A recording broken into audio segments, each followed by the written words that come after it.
corridrim i dolçament, lleuger, lleuger, lleugerament. N'hai pas sentit lo temps qui demorei annado, que partia au printemps, cap au cap de la Magrano. La baixa a la Magrano, hi ha un país tot blanc, l'aigueto qui è claro, lo renne pas maixant, partien tau gran viatge a nos de que la lei, que em vull guardar sauvatge, surei, surei, surei, parti no sé per què, parti... Il faut savoir que ça, c'est une particularité de la plupart des races anciennes françaises, c'est des œufs à coquille blanche. Donc l'élevage, le terroir, cette race était diffusée dans tout le Grand Sud-Ouest, mais particulièrement ici en Gascogne. Et donc la Gascogne, c'est à cheval principalement sur le Gers et les Hautes-Pyrénées. Et donc c'est pour ça que nous l'avons baptisé Noir d'Astarac Bigorre, parce que c'est vraiment le cœur de la production.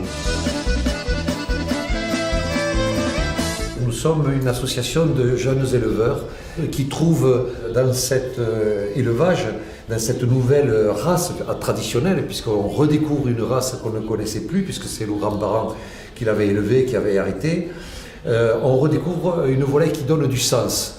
Et donc ce qui est important pour l'avenir, c'est justement que ça plaît à un ensemble de jeunes éleveurs qui ont décidé de faire différemment de leurs parents, qui eux se sont lancés ou dans la production industrielle ou surtout dans la production de volailles fermières, puisque nous sommes une région de volailles fermières sous label rouge. Et donc avec cette poule gasconne, en petits élevages traditionnels, on redécouvre une race ancienne, on redécouvre un mode d'élevage. Et pour l'anecdote, il faut savoir que si nous l'apprécions pour la manger, il y a un autre personnage dans l'élevage qui l'apprécie énormément plus que nous, c'est le renard. La spécificité de la Noir d'Astarac Bigorre, c'est cette robe noire avec ses reflets bleus et ses pattes ardoises. Voilà. Donc là, celui-là, on le voit bien, après avec un beau port de queue bien fier. Et après, donc là, cette crête bien rouge, les barbillons très rouges. Ouais. C'est un peu la particularité. C'est vrai que celui-là, c'est un beau spécimen. Ça, il est beau. Alors le plumage à sec, il faut savoir que c'est la meilleure manière de conserver les arômes de la peau et le goût de la volaille. On le fait sur les chapons et les volailles festives parce que ça demande 5 fois plus de main d'œuvre que plumer à l'eau. Mais ça permet d'avoir une volaille donc meilleure en arôme, en goût, mais aussi qui va conserver 4 semaines. On a toujours l'objectif de la fraîcheur et on croit que plus une volaille est fraîche, plus proche du plumage, meilleur elle est. Un chapon plumé à sec, c'est faux. Un chapon va gagner en goût s'il est plumé à sec et s'il a 3 semaines de frigo de maturation. Il n'est pas faisandé, c'est de la maturation, c'est comme la viande de bœuf. Alors il faut savoir que l'emmaillotage est l'ancêtre du sous-vide.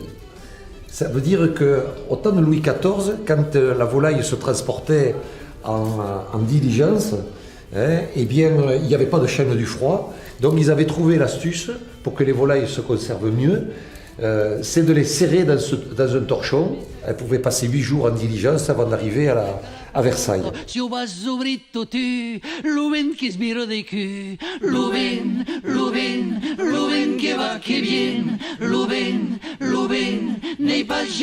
Cette peau très fine à l'endroit de la cuisse qui signe la qualité gustative et la finesse de la chair. C'est une viande ferme qui va mériter une cuisson très lente, qui va attendrir les chairs.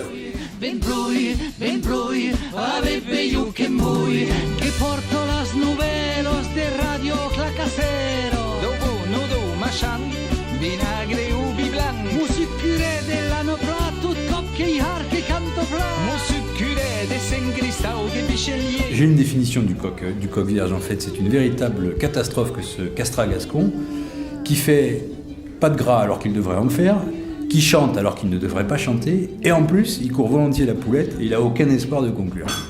Une catastrophe.